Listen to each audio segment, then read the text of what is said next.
倍感威胁的还不只是像刚刚军备的提升之外，经济上的围堵之外，太空战其实是超车的速度，比外界预期都还要快吗？现在在拼航太产业的中国大陆，在北京布局一个叫做南建北新，什么意思？在北京的北部海淀区，这里是以布局建火箭为主啊，包括商业。北部的发展商业卫星，在北京市的中心往北发展，往南发展的是大兴世庄这里是做商业的火箭大街这里来进行南建北新卫星的规划。那么根据规划里头呢，2025就要使用了，据这个建筑规模非常的庞大，目前已经有53家的企业主是航天企业其中还有运载火箭的企业有7家。5家已经成功发射，民商火箭企业集聚度占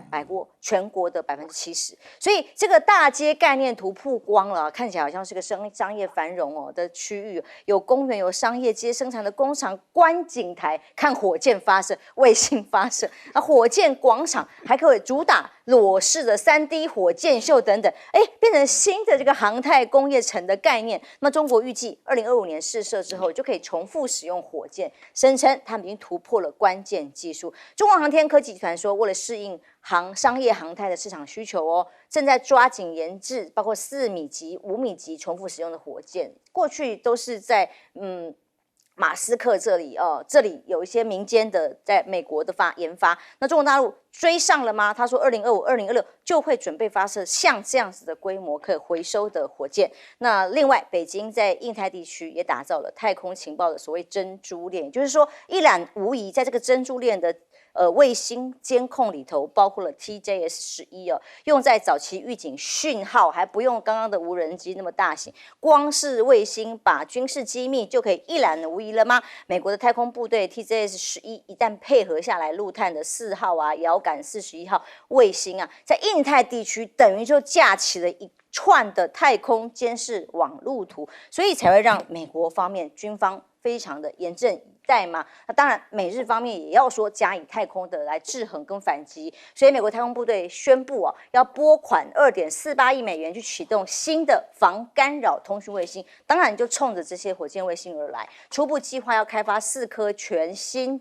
的全球受保护的战术的通讯卫星，那么应对日益强大的中国的太空实力，还有太空加油技术美国诺格公司大部分是民间来做比较多，被动加油的这个模组现在已经通过美国太空军的军司令部的审查，被指定为美军用的卫星进口太空加油的首选接口了那同时，美国的跨党派议员还提案为了要打破一中，促成 NASA 来跟台湾的国家太空中心合作。哇，我们也可以上太空跟 NASA 合作吗？然后但是当中就有一中政策能不能跳脱的问题还有日本当然 Space One 火箭发射，我看到国际新闻里头，它发射失败了，升空我们看看画面，升空的一瞬间没有几秒钟，5秒之内就爆炸了。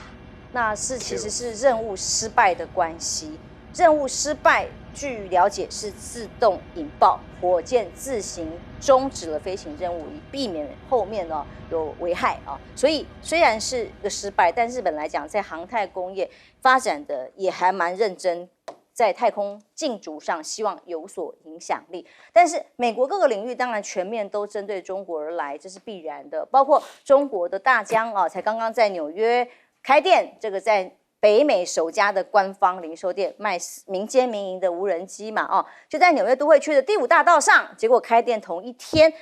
华盛顿的维吾尔人权计划就发表了一份长达13页的指责，说大疆创新参与东突厥大规模监控计划等等的侵犯人权，去指控这个民间的企业那路透社还报道说，承认美国司法总检察长的林奇还代表大疆公司写信给美国国防部，要求五角大厦要把大疆从中国军事公司名单中移除因为它是民间的企业，尤其是目前大疆无人机谁买？70%全球里面的市占率，美国就占80%里面买最多那你怎么说我们是军事用途呢？都是民间用途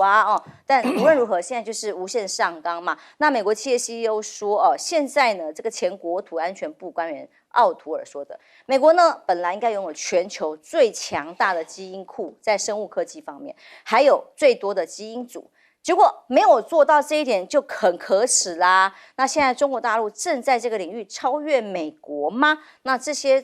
各种的警讯，都不只是危言耸听而已。比方说，美国生物科技公司的创办人他就说，美国基因领域应该仿效互联网的领域来赢得标准之战啊，就是从地球战到外太空啦。那这种刚刚讲到军事设备之外，亮哥在北京这个南建北新的火箭大街4月就要开建，当然会引起美方高度关注。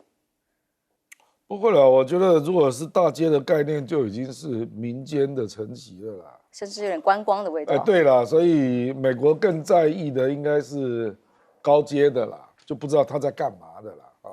比如说你刚刚讲到火箭的发射，那个只是最基本的。那中国大陆在这个发射火箭本来次数就是世界最多的啊，那只是说他现在也追上马斯克那个星链计划，没错，有可重复的火箭发射啊。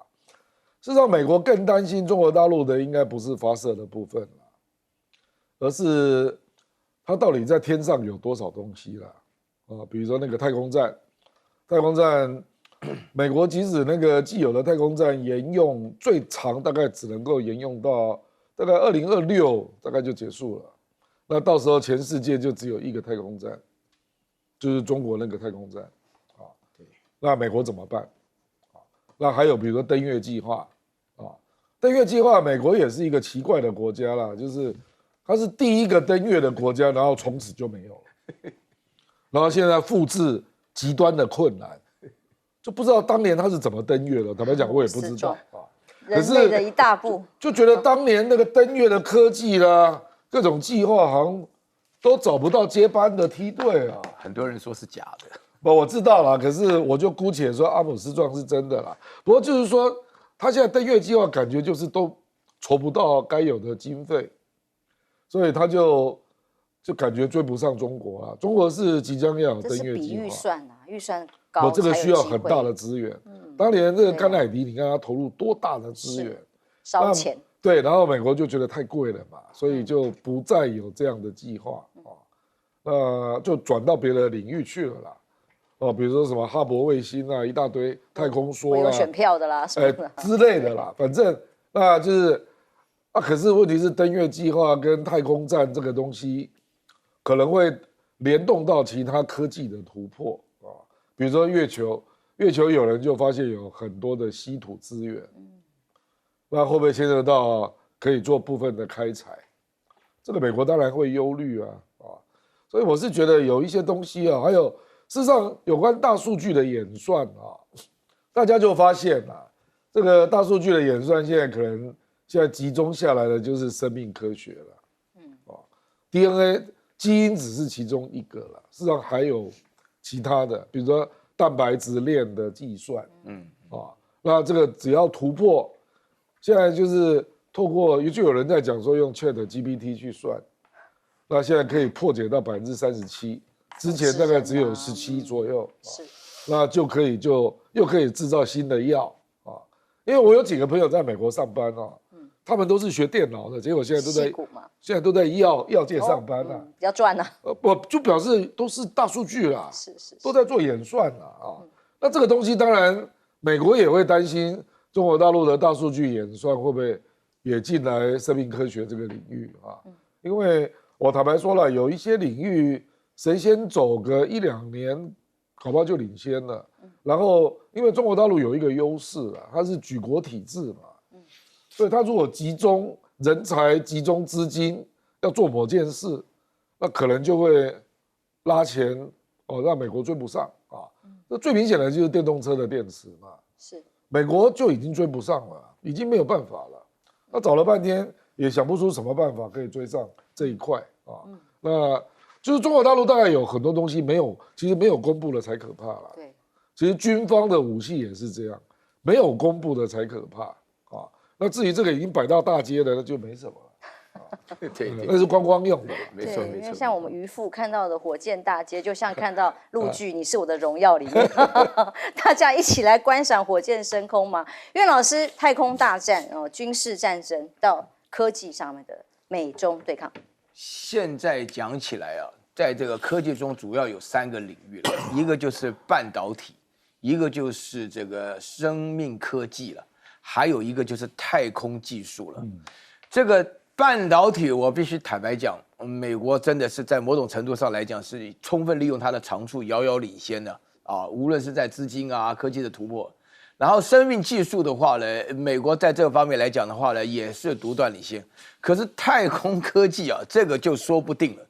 一般来讲啊，因为我们讲说那个空间站啊，目前为止啊，大概只有中国一国在太空上的，而且整个太空科技当中的话呢，包含涉及追求这个月亮表面啊的里面所挖到的东西啊，美国曾经主动的提出来要跟大陆要合作。请大家了解，原来啊，空间站的技术啊是不跟大陆合作，宁可跟苏联合作，跟俄国合作都不跟大陆合作。为什么呢？因为这个其实就带存了一种科技上的歧视了。那目前为止呢，我觉得呢，大陆的这个太空技术当中的发展啊，这与日俱新啊，好像整个太空通通都去看一下，火星也去，月亮也去，然后空间站也做。最让美国难受的地方就是他从来没有公布这些科技的发展是怎么来的，要干什么，然后下一步要干嘛。美国当然会焦虑了，因为他这个感觉上，因为美国本身来讲啊，我刚刚算了一下，1969年阿姆斯壮登陆月球的时候啊，我那个时候我一直在看电视直播啊，感觉到55年前是黑白电视的时代，那不管黑白彩色的就很兴奋啊，就觉得那时候觉得美国人就是台湾人啊，那种感觉跟民进党一模一样啊。就觉得说哇，我这一小步是人类的一大步啊！那现在发觉，感动全球，科技没办法复制了。跟我们科技哲学讲说，科技最重要的部分就是复制啊。所以我觉得说，半导体部分、生命科学部分都是急起直追啊。但是太空科技的话呢，现在我讲的非常明白一点，就大陆发觉，所有以国家的体制来推动整个太空科技的发展的话呢，要转入民间啊。民间的观光啊、消费啊，让大家看这种火箭秀啊。以后每一次啊，因为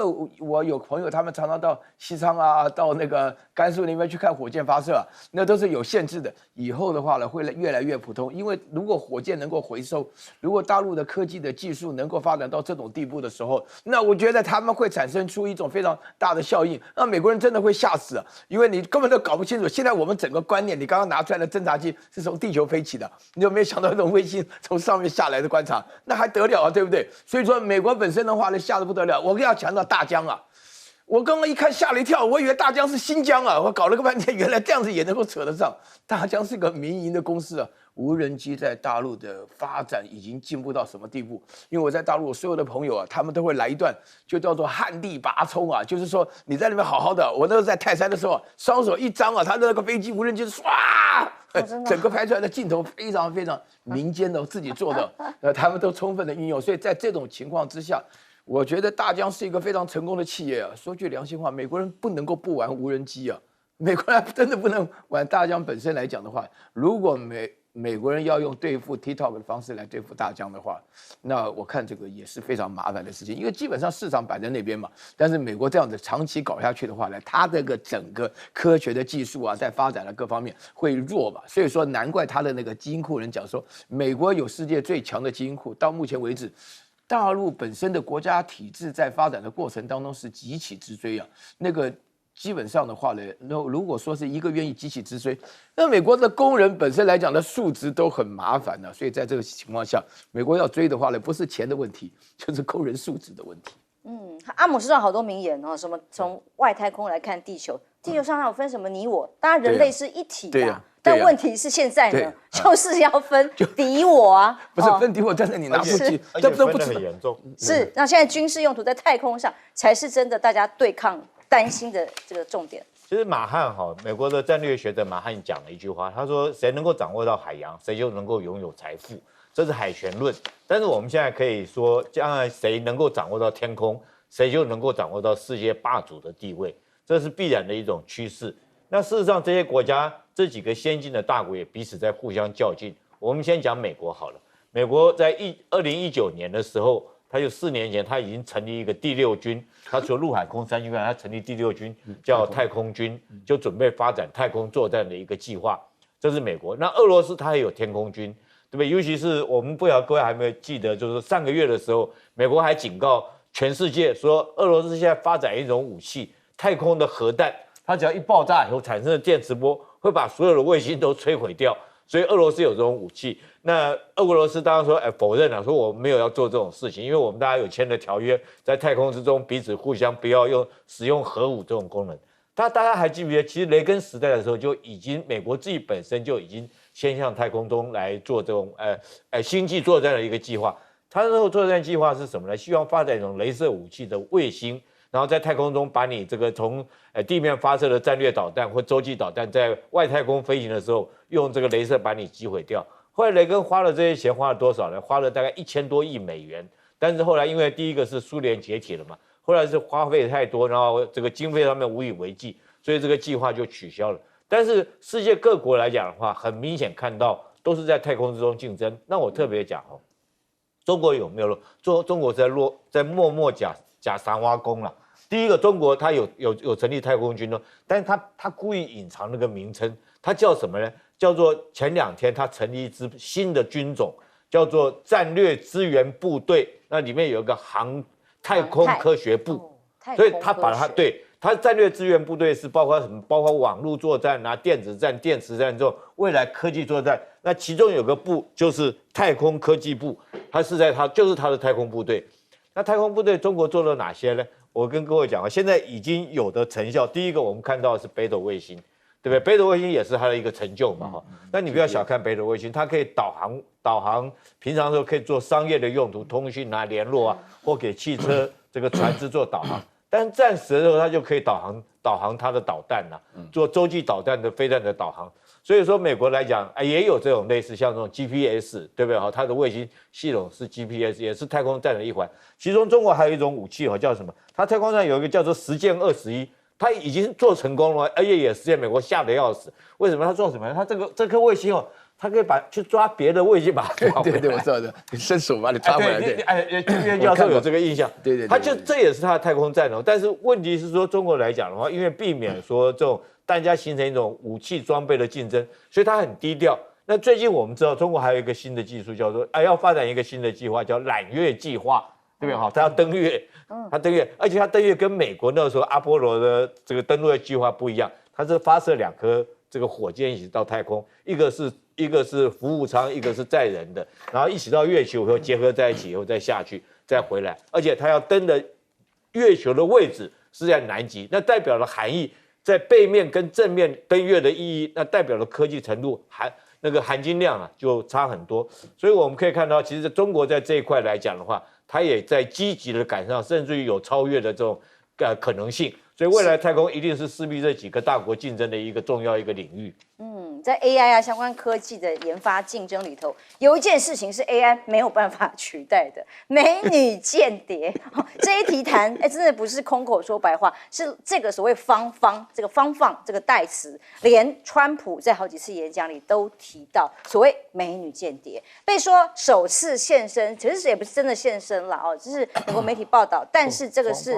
对，来自于谁呢？是《环球时报》的前总编他说跟他一起用餐。那他对于当时一直被说是不是色诱了美国的政界，当时明日之星加州联邦众议员史瓦维尔所以一下成名了，就认为她是女间谍，如何。那到底是不是真相如何？他本人是这样说的，跟胡锡进这个参会上，他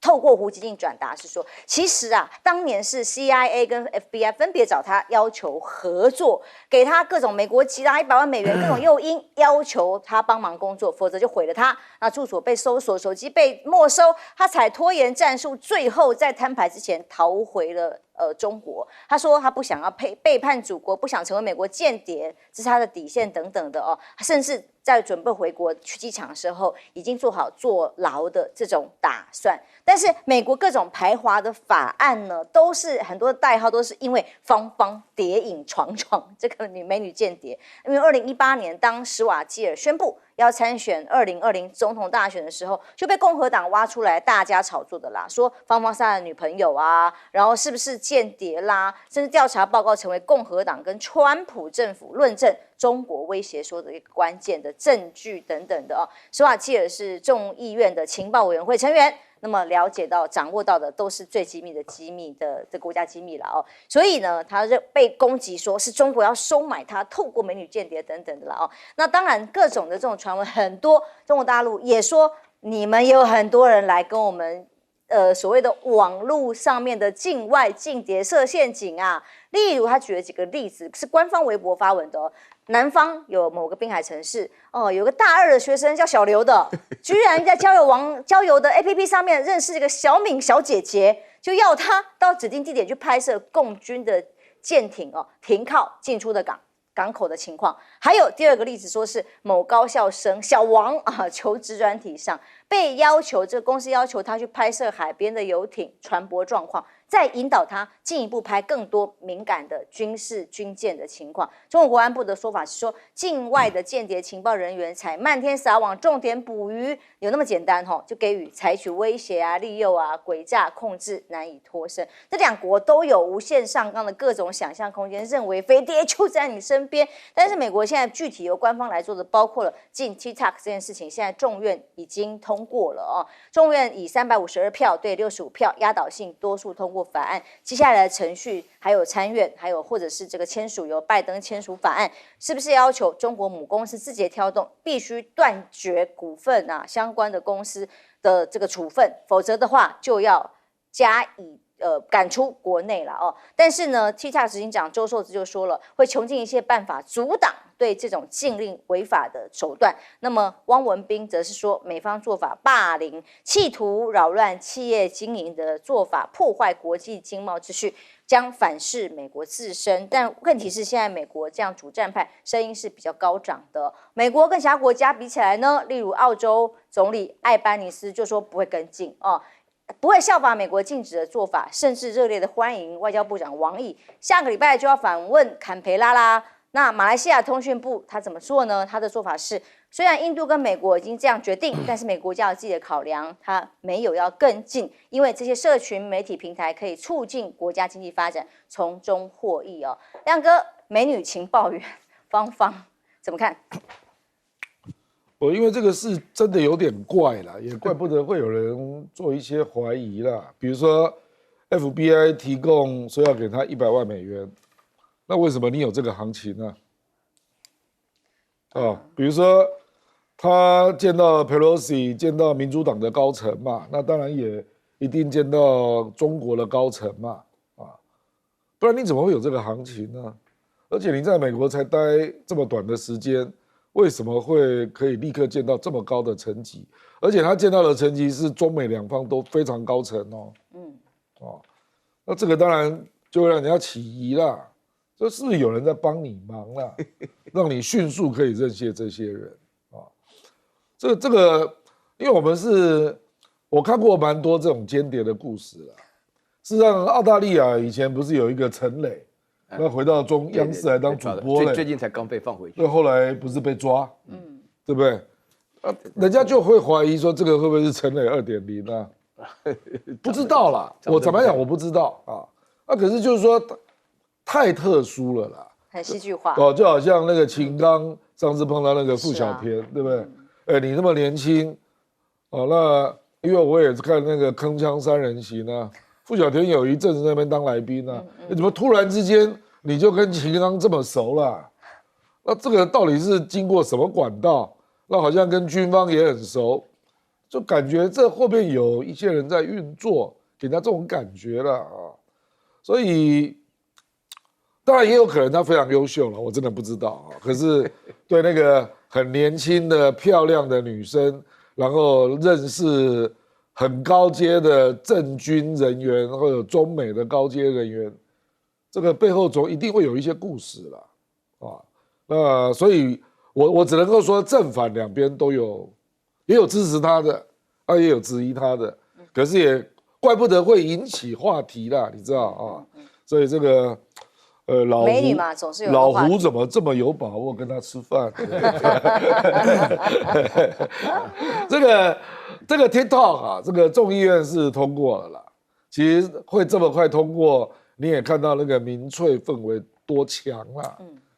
因为周受资就是发动大家打电话嘛，对，去抗议。那众议院就透过那个无争议法案 Fast Track 2/3就立刻可以排优先法案，就这样过了、票数很悬殊。对啊，这表示民主共和两党就觉得说，哎，你怎么可以来干扰我问政？这样就有这个 feel 啦，你知道？所以我认为非常情绪性啊。可是参议院就不会那么莽撞了啦。所以我认为参议院应该会让更多的声音浮现之后，然后他再来做决定啊。这个有一些关键人士啦，比如说 Schumer 啊，这个他要发挥一点作用啦，就是接下来可能就参议院可能会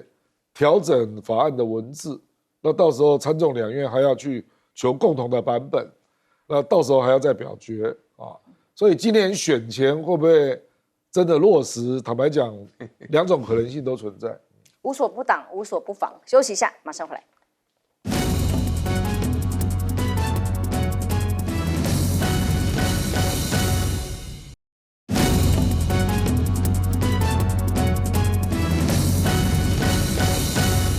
回来谍影重重，当然科技啦、各种军事竞争之外，美女间谍最近也突然变成一个网络上炒得很热的话题。这个美女间谍是应该拿来拍电影的了，不能够拿来当成新闻做检讨的了。因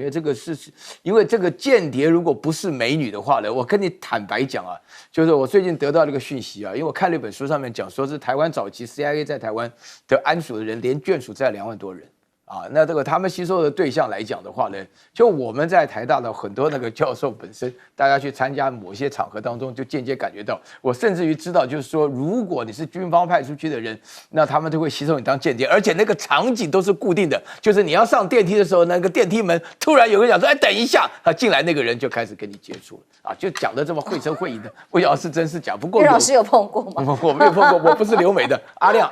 我问过他这个问题了啊，他们也了解。多多少少就会有接触一些，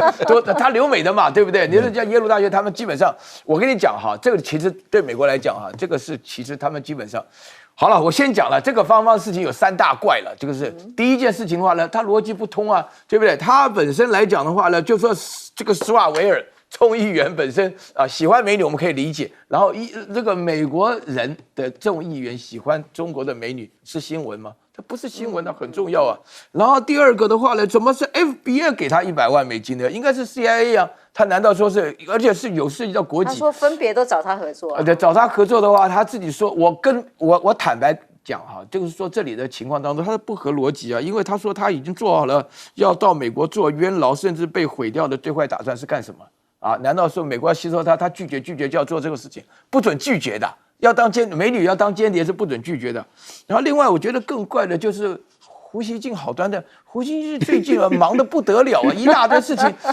炒股票也失败，然后那个要支持农夫山泉也不怎么有效，那现在突然又搞出来这个揭露这个美女间谍，我不晓得大陆现在新闻开放的不得了啊，对不对？这个事情成了电影情节了，所以你在这种情况之下来讲的话呢，我觉得首先大家要搞清楚啊，第一件事情有关于这个间谍的吸收的事情，跟是不是美女其实没有必然的关系啊。然后再者的话呢，大家不要觉得说匪谍就在你身边，因为这种事情啊，就是说如果你把这种安全系数无限上纲的结果，你就不能够正常生活了，你真的是没办法生活，因为每一件事情，比如说我们在这边的话呢，哇。你可以讲到，就是最近在讲到这个邱国正讲了几句稍微肺腑之言，成了动摇国本。你这种感觉上就觉得国家太脆弱了。另外最重要的一点的话呢，对于美国来讲，美国喜欢打这种美女牌，为什么呢？我说句良心话，我不晓得我的印象对不对，好讲，就是美国人呢，这驻外人或者在国内人啊，美国人我给的感觉就是普遍上来讲好像蛮色的了。我感觉上就有从小，因为我在跟那个美军在这个驻华的时候有一起长大，感觉上就是好像这个比较符合他们的防范嘛，对不对？那以前那个张献义的时候，那不就是他长得又矮又丑的，那怎么样，对不对？我们休息一下，马上回来。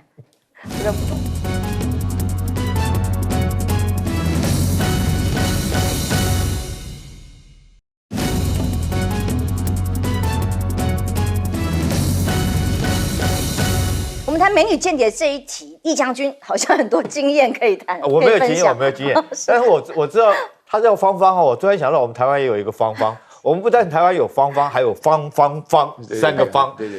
那我印象中，我看这个武侠小说《倚天屠龙记》里面，殷素素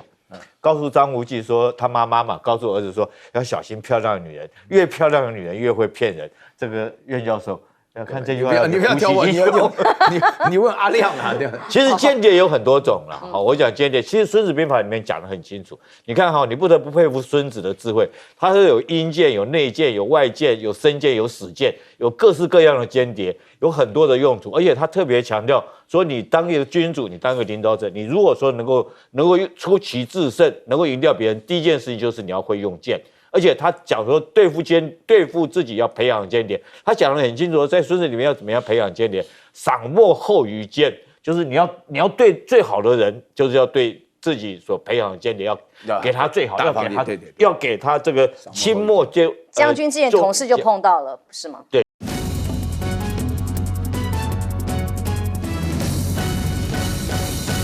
观众朋友平安，欢迎收看 TBS 新闻大白话，我是汪浅秋。首先介绍这一节跟我们一起讨论国际以及国内重大议题的来宾，第一位是耶鲁政治学博士郭正亮，亮哥。大家平安。退役少将厉正杰将军。浅秋好，各位观众大家好。台大哲学系教授苑举正老师。浅秋好，各位观众朋友大家好。来看看哦，这个两岸之间，当然刚刚前一节我们谈到了，又有一个渔船翻覆事件，这一次双方是一起合作来协寻还有搜救的，但是呢，毕竟第16次谈判还是没有办法成型，双方有没有办法对这个个案有完满的结局还不知道。而国民党的副主席夏立言现在宣布要再度到大陆去访问了，那这次特别强调说不会再会见官方，而是目的是为了要跟台商拜会啊，不劳绿营指指点点呐。国台办说，其实现在目前对于台商的这个受益，可能在经济上面的影响是说，习近平提出新质生产力，就是要建设现代化的产业体制啊，同时也对台商西进有利，尤其是对于台商，其实在大陆投资哦，资金汇出。这个是大家最关注的这个部分，现在是不是有一些松绑呢？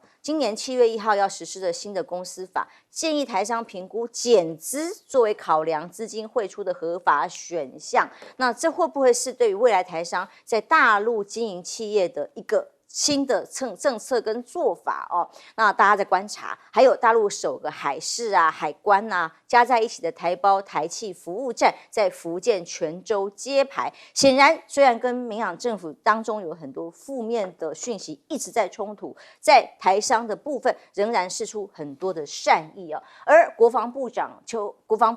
在立法院答询的时候，一直告诉大家说晚上睡不好啦，对于军事的紧张跟紧绷啦，但他也邱国正也霸气的在答询的时候说，反正中共攻台打多久都奉陪。听听看这段答询的谈话。请问我们的邱部长，你有没有目标？说我最少要打到什么，或者说我不管万一怎么样，打到1兵1卒，一定要打到赢为止。你说打到，你通通哪怕被歼灭了，你5星旗假如没有插到国防部，我跟你讲，这仗他白打。邱国正点2点。只要5星旗没有插到总统府，一直打下去。我不讲总统府，我讲国防部啊，就一直打下去。我讲国防部，哎，国防部跟总统府在隔壁而已啊。国防部跟总统府插旗的差异性什么？是意思是说他会坚定的奋战到底，就算总统府被插旗了，我国防部也会守住，是这样的意思吗？邱国正，就是说总统可以投降，我们军人绝对不会投降。这个我们待会可以来解释一下。但是呢，因为教授都先投降了，是他说两岸睡不好，因此这个谈话也惊动国台办来回应了哦。国台办发言人陈彬华说，想要睡得踏实、高枕无忧，不妨重温一下2008年到2016年两岸和平发展那个时候啊，那个时候的荣光跟盛景，就找答案，答案就在台湾啊。那当然，邱国正立法院答询提到这个事情，就说有一个睡不着影响到这样我没有想到过。但是自己民国58年进入军校，他自己说就没睡好过觉啦为有责任在肩膀上，他就会睡不好的概念。那当然，拜登的政府预算第一次列入台湾。在比方说《自由时报》啦，或者是绿媒里面的宣传，就会认为这是台湾在美国的更高的宣示里有所保护的概念。但国台办则是喊话美国停止武装台湾。那么美国的部署动作剑指中国大陆吗？美国媒体报道，美国启动对台重大的军事合作，包括绿扁帽这个陆军特种部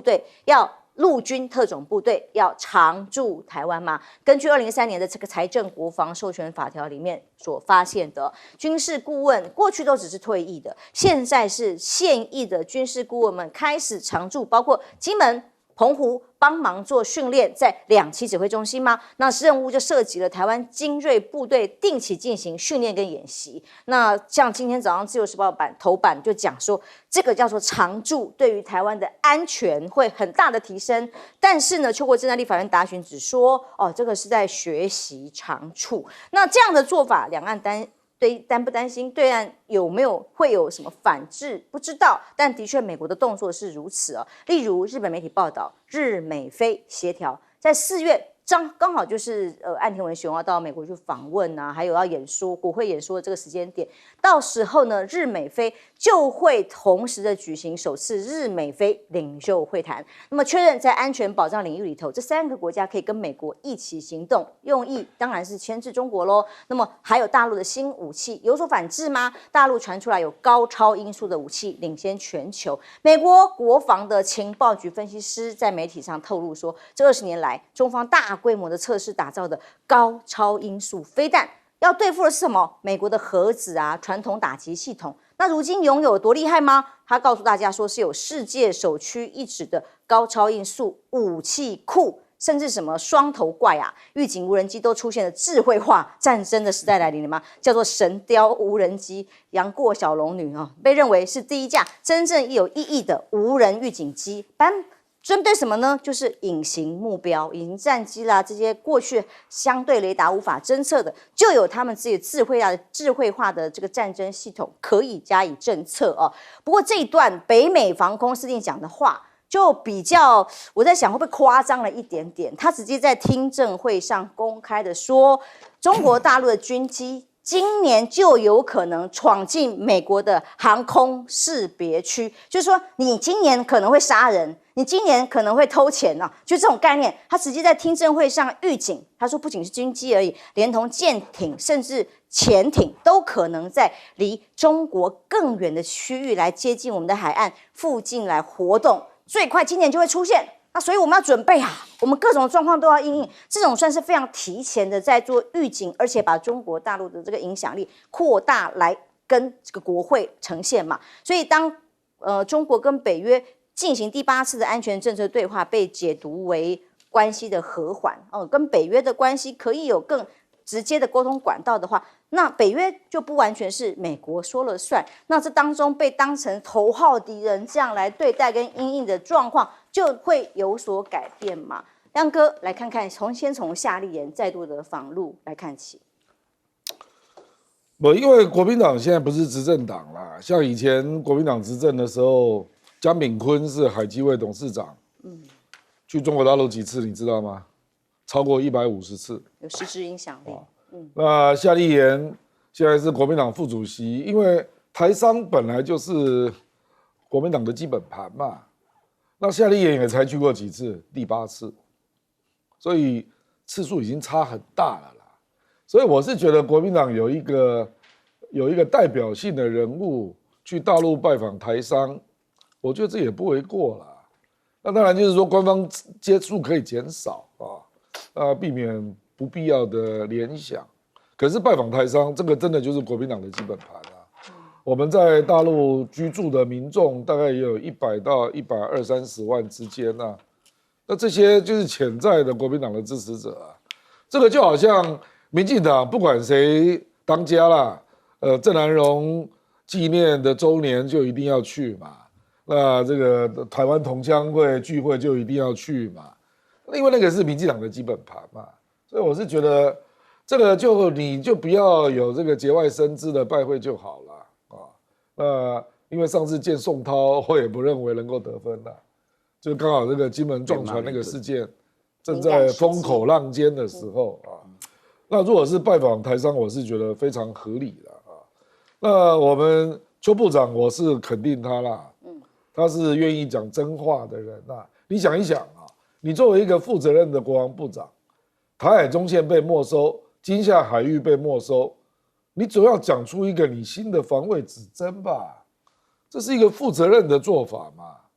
这个厉将军如果还在位，他肯定也睡不着觉啊。他在小金门当指挥官呢，他睡得着啊？前线对不对？所以我是说，这个就是一个负责任、要有为有守的政务官一个军事的领导人是，他就会想说，那怎么办啊？哦，你被人家没收了，比如说到现在我也不知道我们小金门跟这个大丹岛的驻军未来怎么办啊？如果人家刘武甸航道真的疏浚完成，船只开始进出，你怎么办？你两边都有军队，你尴不尴尬？那搞不好一开始还是给你搞那个国际货轮啊，是因为它可以开7万吨的船只啊，那个就是货柜船嘛，而且厦门本来就是国际港，所以到时候进出的有各国的货柜船，你台湾也不能拦人家，因为大陆就宣布开放了。那如果未来军舰也经过，你怎么办？那你总要有防人之心啊。所以厉将军早就提过了，万一你的军事补给船人家要临检，你怎么办？这个厉将军讲过了嘛？哦，我第一次听他讲，我也吓一跳啊，因为我就没有想到，就仁爱礁模式是嘛？我的意思就是说，当他认为那个地方就是他有权利的时候，但我们官员显然搞不清楚，至少上午下午讲的都还不一样。你不能够假装没这件事嘛，因为你中线被没收，金厦海域没有执法线。这种事情就有可能发生嘛？是，那你要提出因应之道啊，你不能够像邱泰山啊或者国安局局长说，哎呀，部长你不要乱讲话啦，你不要讲话啦，没有那么危险呐，对啊，没有情资啊。邱部长最后一次讲话是3月9号，我都帮他注记了，3月9号之后就shut up，就不能再讲了，因为人家叫他不要讲话。动摇国本。那请问你这个政府现在明明风险存在，你不告诉我们要怎么办？那你这样是一个负责任的政府吗？岳老师哦，现在在这个拜登政府的这种各种的动作，对于台湾来讲的影响，我们把它如果硬要想成是对美国对台湾的保护哦等等的，可是事实上，我们实际的情况又是如何呢？我这个非常不能够理解啊，因为实际上的话，我坦白讲啊，目前为止啊，光是从夏令营就是去照顾台商，可以看得出来一些未来发展的蛛丝马迹，就是说大陆这个两手策略是非常明显。对于台商的话呢，希望他们投资啊，希望他们发展啊，希望他们能够参与这个新产业建设，这个是没有话讲的。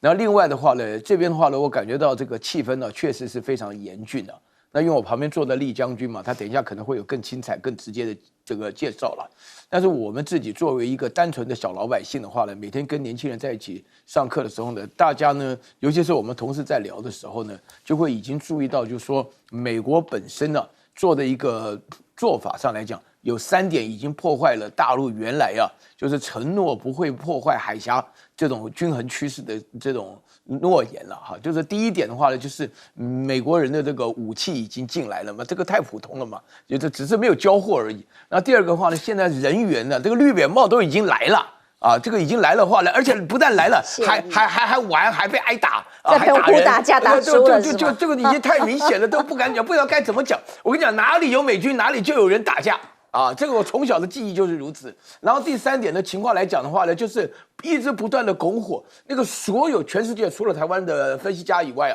还包含我们这边的几个友人，都是把台湾比作乌克兰发生这个战争之前的迹象越来越像，因为现在目前为止啊，我觉得这里头有个非常重要的警讯，就是说，往往我们的预估来讲的话呢，金厦危险，结果金厦其实只是疏浚而已，疏浚而已的话，刚刚这个亮哥讲得非常好，厦门是个国境港嘛，这个国境港以后，它基本上疏浚的目的就是为了要。基本上要终结你原来的近身区，但是我们现在看到的东部外海啦、新竹外海啦，越来越近，这些事情真的是邱国正睡不着觉的主要原因啊。而这一点的话呢，大家应该要先那个非常了解这个情况，确实是我们有权利知道到底有多危险了。厉将军，我们来看我们国防部长是讲说，我会打到那个白5星旗插到我们的国防部为止，总统府插了都不算。那美军的实力一样是军方人员，他怎么讲？他直接预警在听证会上说，今年就有可能中国大陆的军机闯进美国的航空识别区。我先解读一下邱国正邱部长讲这句话，因为他以前是我老长官，我蛮清楚他的个性。他的话跟我的观念一样，就是我们军人不会投降的，我们军人要投降 over my dead body， 对不对？但是政治人物要不要投降，你们政治人物去判断。这个我觉得说邱部长，因为他可能展现出来军人的风骨，我们军人就是这个为国家保护国家啦。那政治人物他们有政治人物什么盘算，这个不是我们所能够预判得到的。但是我特别要讲啊，昨天要不是一场鬼打架哈，什么叫鬼打架？鬼打架，洋鬼跟酒鬼打架，对，是洋鬼跟酒鬼啊，我以为是洋鬼先打人呢，洋鬼跟酒鬼打架就鬼打架，我们还不晓得说绿扁帽部队到了澎湖，然后后来我这新闻一曝光后，我一看，哎呦。我们都以为绿扁帽部队有多厉害，就是他教我们什么，你知道？教我们用那种无人机，叫黑色大黄蜂，听起来好像很威武。那飞机有多大？大概跟我圆珠笔差不多那么大，就这么大。然后只能飞20分钟。然后他说侦察的效果很好，还可以摄影干什么？我觉得这种飞机比较适合狗仔用，对不对？如果拿来当做军事用途来讲的话，我觉得没什么效果。那这个飞机你不要看那么小一个，你知道它售价多少？20万美金，600万台币。一向都蛮很贵的。从这个价位还教我们这种东西，你就知道美军来这个地方是干什么。美军自己都不用嘛，就是他把他这些已经要淘汰的装备，用高贵的价格卖给我们台湾，然后借着教我们的名义到我们澎湖去。那我这边特别给大家看一张哦，什么叫双头怪的这个，它不是隐身，它只是一个无人的这种预警机，我们都知道预警机其实在作战的时候、空战的时候是非常重要。那为什么你看看有多大？它是现在全世界最大的无人机，它比美国 RQ9， 对不对？全球鹰还要大上1倍以上。它的尺寸是多少？它50乘以25。那 RQ9 多少？只有13乘以35。所以它比它大上1倍。那它为什么？而且做双体式的，然后这个2个飞机体为什么做这种飞机体？因为它不是隐身，它是预警，它就要装雷达。那它装的是这么大的飞机，它就可以装上有源震控相位雷达，还有装上红外线的侦测器。那我特别要说，它为什么选在这个时间来发布？因为前2天美军说他们要开始量产 B-21轰炸机，它就是针对你老美的 B-21轰炸机。因为这种那么大的预警机来讲的话，它可以飞得比你 B-21更高，它飞到2万英尺。然后 B-21大概只能飞1万公尺，在这种状况下，从上面往下面看的话，然后那个热气引擎的排气管，它就用红外线，它就可以侦收得到。同时，它可以结合卫星啊、飞机啊、舰艇啊，做一个作战指挥平台。所以它这个成本是非常的划算的。我们前2天看到俄罗斯有2架 A-50预警机被打掉，大概就已经灰头土脸。那他现在用这种无人机来讲的话，这种预警机无人的预警机来讲的话，我想说。对美军来讲，它的这种就不管是 F-35或者是这个它未来要生产 B-21这个隐身轰炸机来讲的话，可能就失去它的隐身的效果了。难怪美方司令会这么紧张，是，倍感威胁嘛。